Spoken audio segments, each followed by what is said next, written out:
let's turn to Ken Gichinga, Chief Economist, Mentoria Economics, and he joins us from Nairobi. Ken, just give us a sense of reaction when people in Nairobi heard about Donald Trump's initial tariffs. Many thanks for having me. I think the immediate reaction was one of concern for the job losses and the closure of factories that produce goods that supply items to the United States. Obviously, there have been two major categories. There are countries that have a trade deficit, the US has a trade deficit with, that have been slapped with very high taxes, Lesotho, Botswana, South Africa, way over 40%, 47, 50%.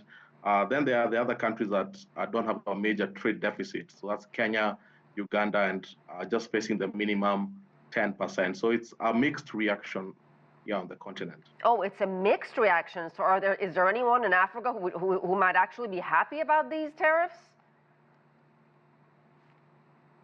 Well, I think, first of all, there has been a push towards the African continental free trade. Far too many people have been arguing that it's time for countries like Kenya to really do trade within the region. But that tends to be policymaker talk. The business people on the ground understand how valuable the United States market is. And they're really urging the policymakers to make sure that they don't lose that market share. The US market is the largest, both in size and in purchasing power. So there is sometimes often that disconnect amongst stakeholders. And if Donald Trump goes ahead with these staggering tariffs after 90 days, how can smaller countries like the ones I mentioned earlier, Madagascar, which exports vanilla, or Lesotho, which is huge when it comes to making clothes and textile, what does it mean for these countries? Can they recover from the economic blow?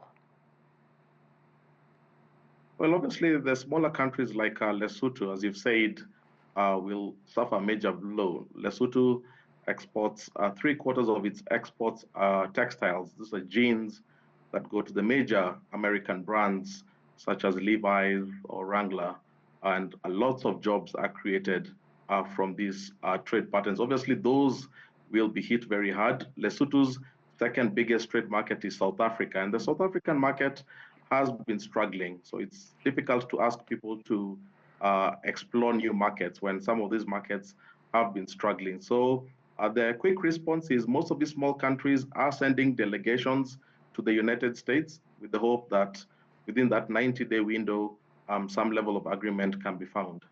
And will it eventually mean, I should say ultimately, will it mean closer relationship with China for so many of these countries? Obviously, diversification is a big thing. I think the big lesson we're all learning right now is you cannot piggyback on the aggregate demand of another country. Countries have to invest in their domestic economies and also have to diversify their trade partnerships.